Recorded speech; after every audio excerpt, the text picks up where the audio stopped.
How we doing, everybody? DommyGun Ricci here. Who-Bangin Sports Talk. Glad everybody has made it. Welcome in Thursday's show, 10 a.m. Live from the East Coast Who-Bangin Studios in Franklin Square, Long Island.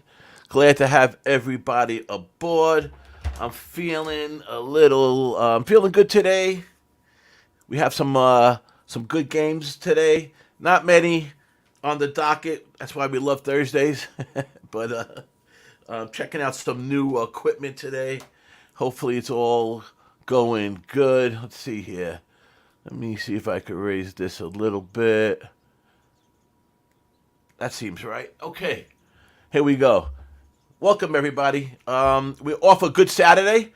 A lighted up Saturday with myself and Big Ragu. We had a good day. We swept the board, actually, between both of us. We both had good days, 8-0 between both of us. Obviously, we can't keep that up. And that was off a terrible last Thursday. So I think I went 2-3 or 2-4. So, you know, that's baseball for you, right? It goes the up and downs of baseball. Don't we know it? Don't we love it, right? That's what we do. That's why we're here. And let's get to some games. We're not going to be on too long today. A couple games I got for you. A couple I'm still looking at. Interesting games today. Let's see where we're going with this. Okay, first game, Toronto and Baltimore. Interesting game. Berrios yesterday. I did have Toronto yesterday, which was a little bit of a scary bet. Berrios, you know, everybody's talking about his road. I had a feeling he was going to pitch good yesterday. Not as good as he did, though. 7 innings, no hit ball. Both pitches actually pitched really well. 3-1 final. Toronto pulled it out. But Baltimore, still, best team off a loss. I've talked about it before. And actually, last time we talked about it, they went into a 2-game. They lost that second game. And then what we noticed when we looked at their win-loss records, they never have lost 3 games yet this year. So keep that in mind in case something goes awry today. Baltimore has not lost 3 games in a row yet this year. But they also haven't. They also are the best off a loss. 17-7, a 71% win rate off a loss. Pretty good, man. Pretty good. Why does that happen? You're playing the same. Obviously, it's awful. Obviously, most of those numbers, I believe maybe all of them, but I would have to check, are against the same team, and which makes a little bit more sense. But they seem to rally when they lose, and it's a sign of a good team, sign of good management, sign of a team that's gelling together, unlike some other teams in the East Coast who should be nameless. But anyhow, they did win last night. Okay, Baltimore, 17-7 off a loss. Baltimore versus lefties, 16-8, and the lefty today is Kikuchi, which I didn't mention. Wells against Kikuchi. Kikuchi, we know his road, how he is on the road. He's never been a great road pitcher. And same as Berrios. And I do think Kikuchi might pitch a little bit better than his usual road starts, but he does have a 5 ERA on the road, which is not good. Wells has a 2.49 ERA at home, which is very good. And Baltimore's pen, a little bit fresher. Last 3 games, 7 innings pitched, where Toronto, about 10 innings, a little bit over 10 innings, actually. Technically, it was 10.1 innings that they bullpen has pitched in the last 3 games. So a little bit advantage there for Baltimore. I like Baltimore. Obvious, by the way, I'm talking about this. I like Baltimore in this game. I did bet Baltimore in this game. I bet them at a -123, and I also bet the under 9 -120. I do think the score stays low. Man, I was watching a Baltimore game, a couple nights ago, and those balls, man, hit out there in Camden Yards, out into the left there. Boy, oh boy, some of those would be home runs in other parks, and same in right field, like Citi Field and Yankee Stadium. Those right field porches are short. I'll tell you, you'll see more unders in Baltimore, I think, than you will in some other stadiums. That's a big outfield out there. But Baltimore's WRC plus 107. They have a xFIP of 96, so that's decent. And a stat I've been looking at a lot is I've been working with FIP more and more, and trying to get into my own numbers with that and stuff. It's a stat I didn't use as much as I probably should have in the past. And another one is a defensive run saved. It's a stat I've been looking at a lot. It's a stat I found that I'm trying to incorporate into my, I'm always trying to learn. I'm always trying to incorporate. I'm not one of these guys that come out here like I know everything. I know it all. I'm always evolving. I'm always trying to get better. So hopefully that translates into wins. But they only have a +1 defensive run save, which isn't great and Baltimore has a +35. So Baltimore has does save a bunch of runs. According to the numbers, defensively, they have a better defensive team, basically, is what that number tells you. Toronto's WRC plus is 111. Like I said, Baltimore's plus 107, so they're pretty even there. I like Baltimore today. I took Baltimore today. Baltimore's run differential, plus 41. Toronto's plus 22. So another little advantage there for Baltimore. I like Wells. I think he has the advantage. We're going with Baltimore. 63% of the tickets when I made this bet this morning, 90% of the money was on the Baltimore. So the splits was going that way at the time. Let's see if we have something up here more current. We have the money line. We have Baltimore up to -125, according to DraftKings. And with 66% of the bets, 89% of the handle. So basically pretty close to what I was talking about before. The Blue Jays, only 34% of the tickets, only 14% of the handle. So not too many people on that dog with Toronto today.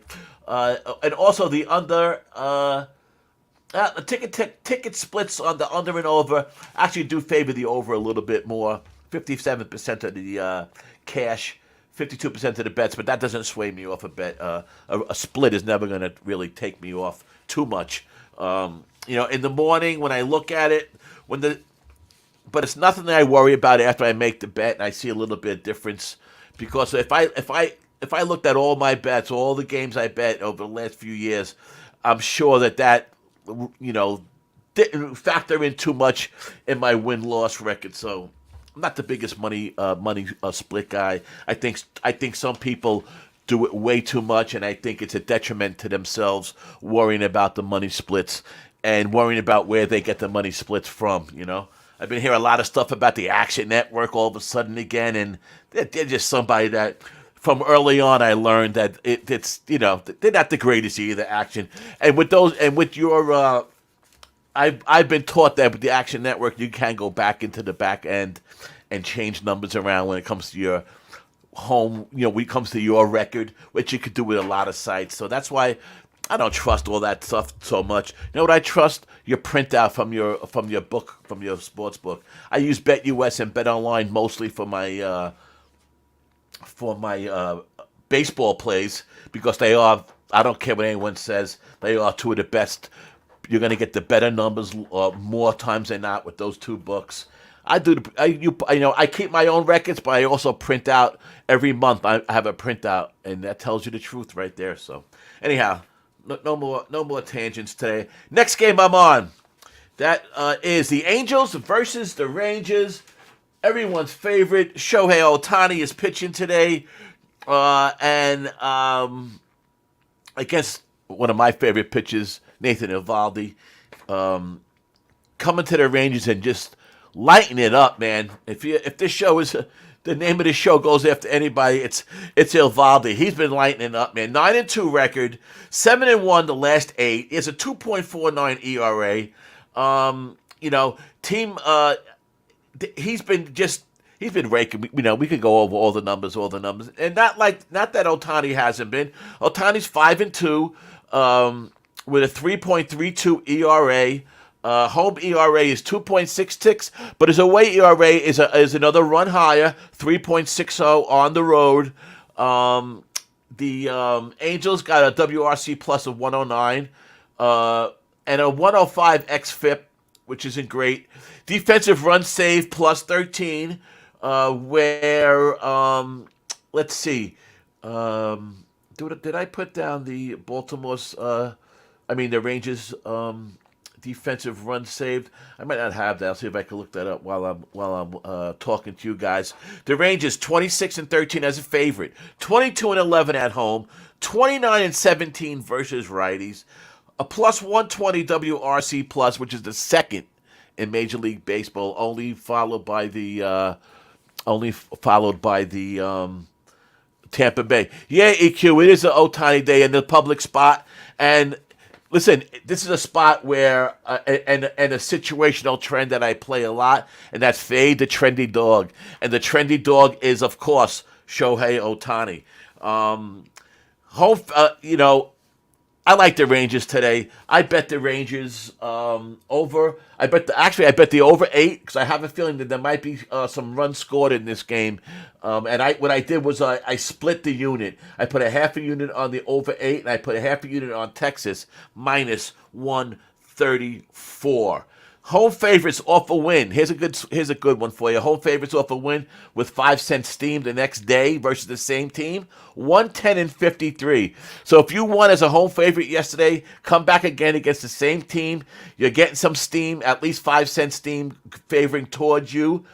110-53, a 68% win rate with almost a 10% ROI. That's pretty significant. What I found with the Angels, they have a couple of things that don't really, add up good for them. Their team batting average is 255. Rangers is 272. There's only 6 teams with over the xFIP of the average of 100. Obviously the higher the xFIP, the worse it is.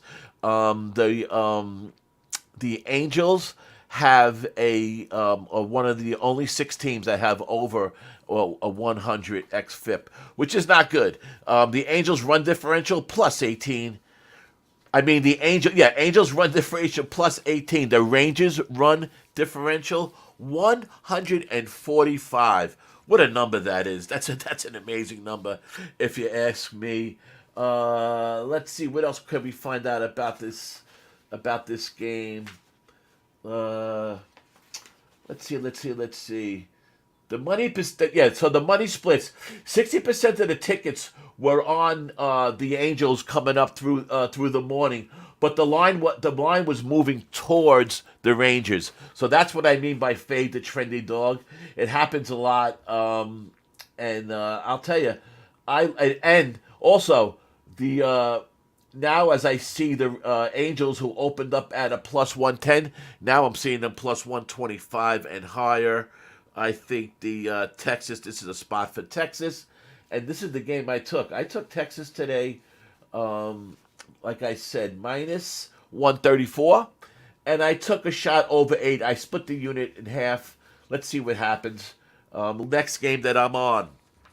This is the last game that I'm on. And I have a couple leans, but I got to look a little bit more into it. One of the leans is that Tampa Bay game. It's a spot that I'm going to talk to you about in a minute. Let's just get through this last game that I'm on. The Guardians in San Diego. I love San Diego today. I bet them minus 132 full unit. Darvish, if you take out that Mexico start where San Diego, played in Mexico City, it really pertains to Musgrove also because he had that 20 run or 20 plus games. I agree, EQ. Don't mess with Texas. I agree with you 100%. But let's get back to Darvish. Take out that Mexico game. He has a 4.30 ERA right now. But if you take out that Mexico game, it goes down to 3.55, which is good. Which is good is what I'm trying to say. He has a 26.3 K rate overall. He's pitched 69 innings. He's averaging about 5.3 innings pitched per game. So he's not really pitching deep into games. But he's up against Logan Allen. Logan Allen, who this guy is getting a lot of good press, as I like to say. I think he's overvalued. He does have a 3.31 ERA, which is good, but we know ERA does not tell the story. the whole story. Good for context, but doesn't tell you the whole story. Because his whip is up there. If you say, I look at whips when it starts creeping up to that 1.20. To me, that's over that is bad. I like that whip in that 115 to 120 and less, and I start seeing that that's a decent pitcher. Obviously, if you get that whip under one, boy, that's always a great sign. Logan Allen, 51 innings pitched, pitches a little bit longer, 5.7 innings per 5.7 per 9 innings he's pitching. 265 opposing batting average against Logan Allen. A 1.39 whip is why I'm saying he's overvalued. His X slugging percentage 434, and he has an X ERA, so a predictive future ERA of going up to 4.35. So with those numbers, those numbers creeping up and forming to what I like, where I think they're going to go. I think Allen is a little bit overvalued. I think he's a little bit. I think really Padres should be a bigger favorite than this team. Plus 100. San Diego's a WRC plus league average of 100. Cleveland's is 85. Defensive runs scored. This is where the Padres aren't so great. Defensive runs scored plus 20. Cleveland only plus 8. So Padres do have a little bit of a better defense. Padres xFIP is 97, where Cleveland's is 104. Here's a real kicker. San Diego's run differential plus 27. Cleveland's run differential minus 26. You start seeing those minuses. Not a good sign. The Guardians' offense is not there. The Guardians are not the Guardians of last year. If this will change around in the second half like it did last year, could be. But as far as today's game, I love the Padres minus 132. So to go over my plays, I got Baltimore minus 123. I got the under 9 minus 120. I split the Texas game into 2 half-unit bets, over 8 and minus 134. And I took the Padres minus 132. Nate Dogg, 420. Good day, brother. How are you? Good to see you. I know we haven't been in the groups as much lately. We've been really busy trying to get this Who-Bangin thing off the ground, and I miss talking to my buddy Nate Dogg. But always know you're always in my thoughts, Nate Dogg. OG, low bagger, somebody who I respect a lot, a good friend of ours for a long time. Glad to see you in here. For sure, we will be doing some more stuff in the groups, and I'll be back on. We're getting to that. We're getting to that part of the season now where get close to that All-Star break. And I always say about 2 or 3 weeks before the All-Star break, things start getting a little bit crazy. Things start changing. You really start seeing what's going to happen, what's going to form, in baseball for that second half, and see which teams are really going to come alive. We watched it last year, how a lot of teams came on in the second half, and as we watched, teams that were there at the end weren't the teams that we thought were going to be at the end. And one of those teams I'm talking about are the New York Mets. I'll tell you, that game last night, Verlander against Cole, I thought it was going to... I had a feeling that there was going to be some hits in that game. I did bet the over, but I've been betting the Mets team total almost every night, and I've hit, I think, maybe 6 out of the last 8, and most of those were losses for them. I think only 2 of those games were wins, but they have been hitting. They have been going over the team total. Their team totals have been a little bit low, and I think that's the reason why. And the pitching hasn't been there. And yesterday's game, I was saying before the game that it was such a pivotal game yesterday that we had to stop the bleeding. If Verlander, and it had to be Verlander to stop the bleeding. We have $80-something million tied up in Scherzer and Verlander. And I'll tell you, I'm giving Scherzer one more start to see if he finally bounces out of this. He's been terrible. He only went a little over 4. He didn't even go 5 innings. He went 4 innings and a batter maybe the other night. It was terrible. He pitched terrible. They looked terrible. I thought last night, if they lost that game last night, that was a going to be a big problem. I really thought that yesterday's game was just pivotal. I just really did. Now, they won that game. Verlander came out and pitched his best game that he's pitched all year long. And it's like I said, that's what we need. And should I answer this? It says see it says telemarketer. So I like that. My phone lately says spam risk, says telemarketer. I don't answer phones that I don't know the name. Someone calls me, leave me a message if I don't have your number, and I'll get back to you. But yeah, so the Mets, I thought it was a pivotal game. They have the night off. Let's see if that, sometimes it all takes is one win to start the snowball go the other way. As Adam Ottavino said yesterday in an interview, let's see where the Mets go on from here. But they're on shaky ground. I'm not happy with anything going on with the Mets. And since I had some time today, I figured I could go off on my little tangent for a couple minutes. I think Buck Showalter is showing signs of passing up the game. He's a guy that I really wanted the Mets. I thought the Mets needed a veteran coach when they hired Buck. I thought the Mets in New York is not a place for first-time coaches. I feel the same way in football. And it's held true, except for the Giants last year.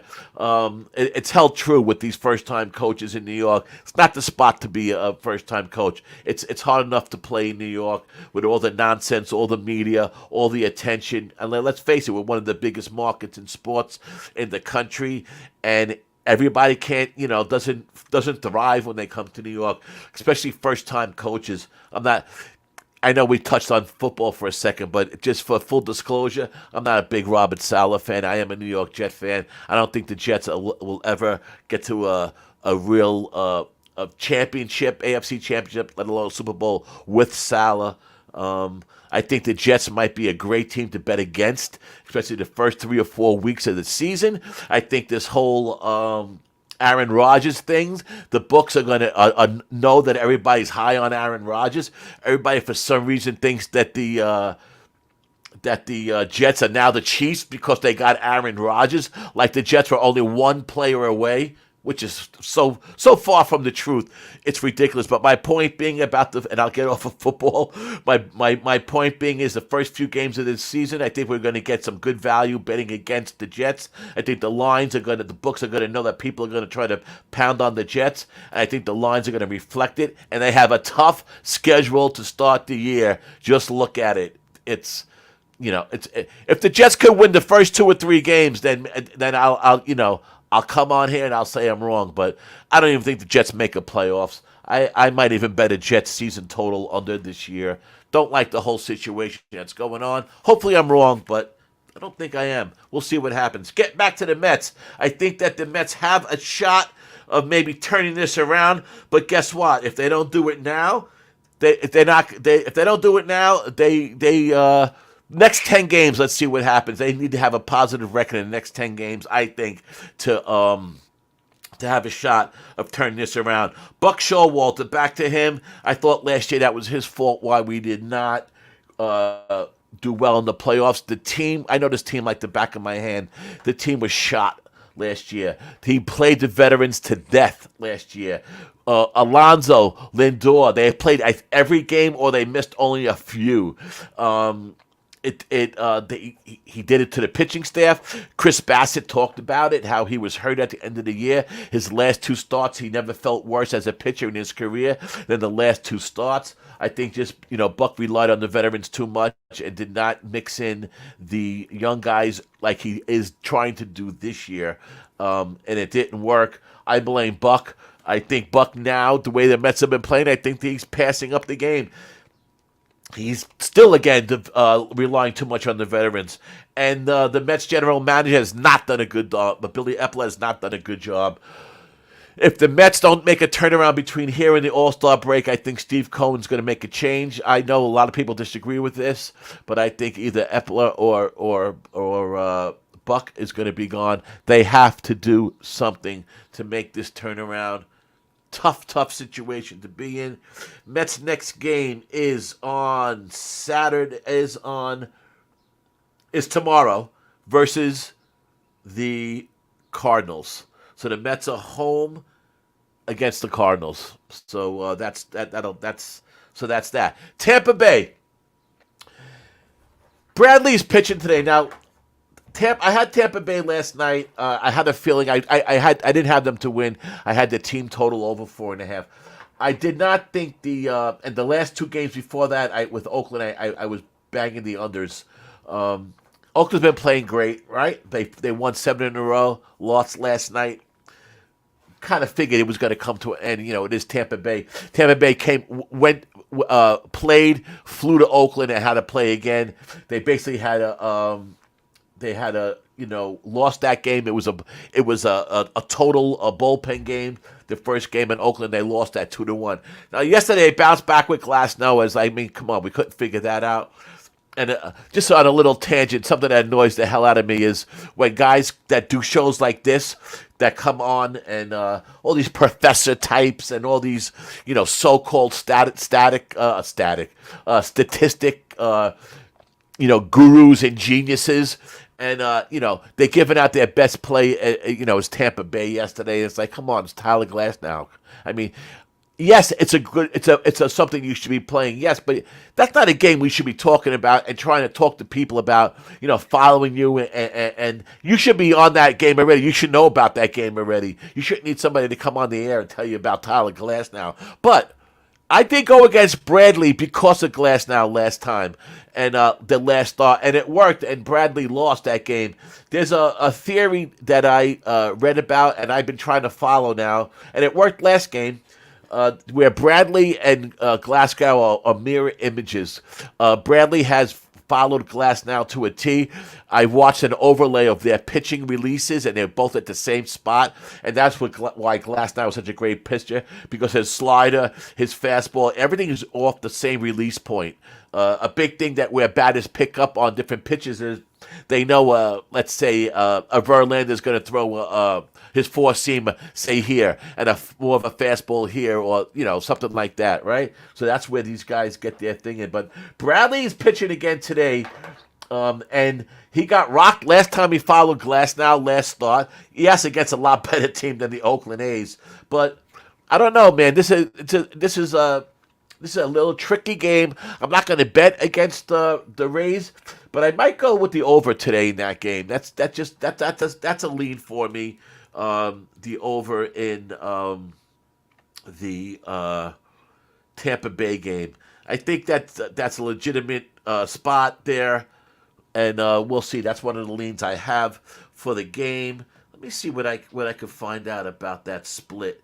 But so Tampa Bay, let's see. They had a little bit of their bullpen had a little bit of a lull, but their bullpen seems to be back. Their last few games, even the games they lost, they held teams down to minimal amount of runs. So I think that Tampa Bay's bullpen had a little bit of a lull. They you can't expect a team to just keep on going on up and up and up and up.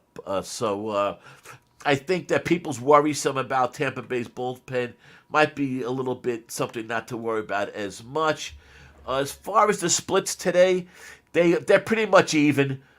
I got 53% of the tickets, 51% of the handle on the Athletics, on the under 9.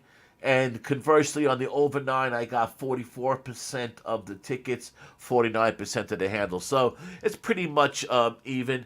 If I can get an 8.5, I will take that game. And I might just bounce back again with a Tampa Bay team total, but I will not be back in Tampa Bay today. If anything, you want to throw a little pizza money, as they say, maybe a half a unit, a quarter unit, whatever. I would take a shot. If anything, put it this way, gun to head, I would take the Oakland today over Tampa Bay, just because of the Bradley thing, and the theory being, which I know I went off the friggin' the theory being that the team like Oakland is basically seeing the same type of pitcher yesterday, and they're seeing the same again type of pitcher today, and they should have that advantage when against Tampa. Now it is Oakland, and it's not the greatest team, so I don't know if they're good enough to pick up on that, but there you go. That's my thing. Nate, what you like Kikuchi's strikeout prop? What is it? Let me know what it is. Listen, Kikuchi's 5 ERA on the road, of course, is not good, but I think he's going to pitch a little better on the road, like I thought Berrios was yesterday. And that's why I threw the under into that Baltimore game, also the under 9. But I agree that Kikuchi might have a little bit of a better outing. We'll see. And Atlanta, boy, oh boy, they just crushed that doubleheader yesterday, didn't they? So, wow. But that's where we're at. Those are the games I bet. Let me see if I could. Let me see what else I got for you today. Do I got anything, any other kind of numbers to throw at you? I don't have the paper in front of me, but what I can tell you is that with interleague games, the road favorite at interleague games has been hitting at a 63% clip. If they're off of win the next night, it's a 68% clip that they're winning on back-to-back. So interleague road favorites has been dominating. Non-division road favorites has been consistent all year. I told you that Baltimore off a loss is hitting at a 71%. Let's see. Wow, this kid in I forget his name off the top of my head. Did you see this kid in Cincinnati Reds? He's the fastest. Someone will come up with his name, maybe. He's the What's up, DJ? He's the fastest man in baseball right now. I got to get his name. I can't believe it. It slipped my mind. Cincinnati Reds. They seem to be the everyone's darling now. They opened up at 40-1 to win the division. They're now 6-1. That's a pretty big drop, man. The Reds versus lefty have been very profitable all year long. Also, the Angels and the Rangers hit lefties good. The Rangers got a 26.4% K rate versus lefties. So Evaldi's 5.5 for Kikuchi. That's not bad. Evaldi's is Evaldi's K prop today too might be something to look at. A friend of mine know what he does a lot, and he's been pretty successful out of it. If he likes a K prop, he tries to ladder it. He won't take a K prop unless he can ladder it. So in other words, if he could take Kikuchi 5.5 and 6.5, he does that. Sometimes he goes to the third leg up to a 7.5, depending on the pitcher. Evaldi might be that kind of guy today to throw in some strikeouts with him today. Let's see what else do I got for you. The Pirates versus lefties, one of the worst in the league. The Pirates team versus lefty. They're 17th in the league in OPS. They're 28th in ISO. The Cubs, 24th OPS, 27th in ISO. So two teams that are bad against lefties. And the Royals. Oh, the Royals. Worst team leaving men on base. I thought it would be the Mets, but it's the Royals. The Royals right now are struggling to keep struggling with runners on base. So that's another thing. Nats versus lefties. One of the best strikeout rates in baseball. They're only striking out 18.2% their last 30 games versus lefties, the Nationals. The Nationals' run line also on the road was a pretty profitable bet all through May. And they dropped down a little bit in June, but not that much. But Baltimore has taken them over. Baltimore's been the best run line road team. Not at home. They're doing well at home, but on the road, Baltimore took over the top spot for the best run line away. I just like giving you, I call this kind of like homework, some numbers to keep in mind, because these are things like this I use, not of course just to make the bet, but I use them as a box. I have like 8 to 10 boxes that I got to try to check off to make a bet, and I use some of these numbers as one of the boxes to check, so that's why I talk about them. D-backs versus lefties, also 18.6, it's number 2. So the Nats versus lefty, 18.2 K rate. D-backs versus lefty, 18.6 last 30 versus lefty. So the D-backs are no team. I like the D-backs. They've been doing well for me. They're a tough team. And be careful with the D-backs. So far, so good. Let's see if they could keep it up through the year. But I like the D-backs in general. They're 7th in ISO versus lefty the last 30 days. and they're sixth in OPS for the team, the D-backs versus lefties. So good numbers versus lefties. White Sox last 30 days versus lefties. 19th in OPS, 21st in ISO. Let's see, what else do I got? Oh, 25% K rate. Not good. Not good. 25% K rate versus lefties in last 30 days. There are only 5 other teams with a worse K rate than the White Sox versus lefties. Astros, Alvarez, he's out for 4 weeks. Now, I like the Astros today. I'm toying with that team total over 4.5, but I know it's tough with the Astros, but I just think the Astros raked today, despite Alvarez. He's been out now a couple games. I think the team is going to get used to, make their adjustments and do what they have to do. It's still the Astros. They're not a one-guy team that's going to make a big difference. Not so much as like the way the Mets are playing with Alonso out for a month, that's not going to help us at all as a Met fan. So you got Alvarez out for 4 weeks. You got Alonso out for a month. You got Judge out for a month for the Yankees with a foot that he hit into the wall. They said was no big deal. Now he's out for a month. And just another little bone I got to pick is with the umpires. And it's not because it's the Mets. Trust me, it's not the reason. But the other night, Drew Smiley came out. Drew Smith came out. They threw him out of the game for illegal substance on his hand, and they have, I believe him, and I believe, everybody that's talked about him. He hasn't done anything different in any game. He hasn't used his rosin bag or anything different than he has in any other start that he has had. And what he has come out to say, and what I'm hearing a lot, as this whole checking of their hands and this whole foreign substance thing is it's up to the umpire's discretion. There's no formula that they use. There's no criteria, is probably a better word, that they use to determine that. And so each umpire crew is calling that in a different way. So the last crews, they had no problem with Drew's substance on his hand. Now, just assume that he's not lying, okay? So let's just assume, and I don't really think he is, because you could just see the way he was talking. And I've heard a lot of pitchers talking about this that got hit with these suspensions, that it's not the same with every. If it was consistent, then you have nothing you can say. If every crew is calling that part of the substance thing, if they have some kind of way that they could determine if it's a foreign substance or not, and they all are on the same page, then listen, you get caught, or you try to do something and it doesn't work, you get knocked. That's one thing. But if you're getting knocked for the same thing for against one umpire crew and not the next, that's an issue, man. And Major League Baseball needs to figure this out. They knocked this kid for 10-game suspension. First of all, that's a ridiculous suspension, and second of all, I just think it's, for reasons I stated, are not the way to go. Astros minus 1.5 probably would be the way to go if you were going to play that. I also like the team total. I never talk anybody out of playing run lines minus 1.5. I just, for some reason, it's a coincidence.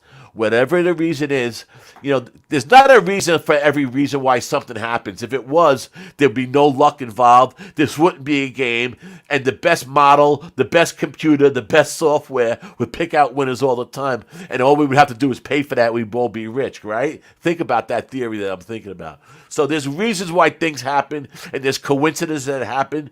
And if you're not aware that the luck is always in this game and the luck is always a factor in your bet, then you're missing a key point, and it will affect you in the long run. 1.5 run lines for me don't work. I have a terrible record against them. And like me and DJ talked last week on our betting workshop, that record keeping is so important, and that's a big, big reason why record keeping is so important. So, I don't bet run lines, but I wouldn't talk you out of betting that one. So that's a solid bet. So that's where I am today. Who-Bangin Sports. We have Thursday, like I call Bangin' Day, because I'm on in the morning. And then at 3:45, we have the WNBA expert, Mr. Parlay Tees. He'll be back on Who-Bangin Sports at 3:45. Check him out. I'm not a WNBA bettor, but I'll tell you, he I do follow it a little bit. I used to actually go to the games a lot back in the day when the Liberty first started. My daughter played ball through junior high and high school and that kind of thing. So we used to go to a lot of those Liberty games, those early games back in the day. Besides the fact that the tickets were like 15, $20 a piece, it's some great basketball. And I like the way they play the girls. I'd watch a WNBA game and a college game every time before an NBA game. To me, I could go off on another tangent about the NBA.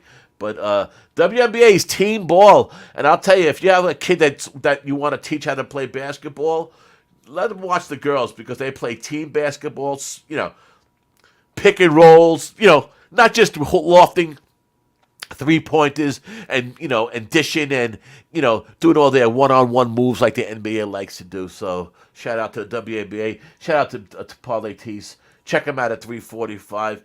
He is one to watch.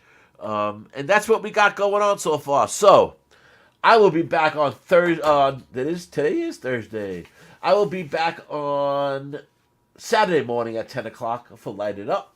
I know Father's Day is Sunday, so let me be the first to say Happy Father's Day to all the dads out there. Not an easy job. We all know it. We can go on and on about talking about dads. But yes. So today's plays. Baltimore, minus 123. Baltimore, under 9, minus 120. Texas, half unit, over 8. Texas, half unit, minus 134. Padres, full unit, like the Baltimore games, minus 132 for the Padres. I probably have one or two more. I will probably have one or two more plays. Look on my Twitter at Dom541 or at Who-Bangin Talk. And I just noticed DJ saying that he has his Mountain West preview up. He already started working on college football for us. I have a feeling we're going to have a great year in college football on Who-Bangin Sports. We'll be doing a lot for college football, so it's not too early to start with all those teams and all those divisions. But we know DJ Big Boss does his previews every year with all the different conferences and divisions, and he's an expert at that Mountain West. And I would check him out. Today is a preview of Air Force, and it'll be dropping as soon as we end this show, which will be at 11 a.m. So we will do that. We will get off the air. So thank you, guys. EQ, thanks for joining me. Nate Dogg, love you, brother. Much respect. DJ, we will be talking during the day. I have a day off today, so I am ready to rock and roll. And that's all I got for you guys. So, getting back, light it up. Saturday morning, I'll be back at 10 a.m. See if we get ourselves some winners. Hope you guys have a profitable day. See you guys at the window. Thank you for joining. Light it up.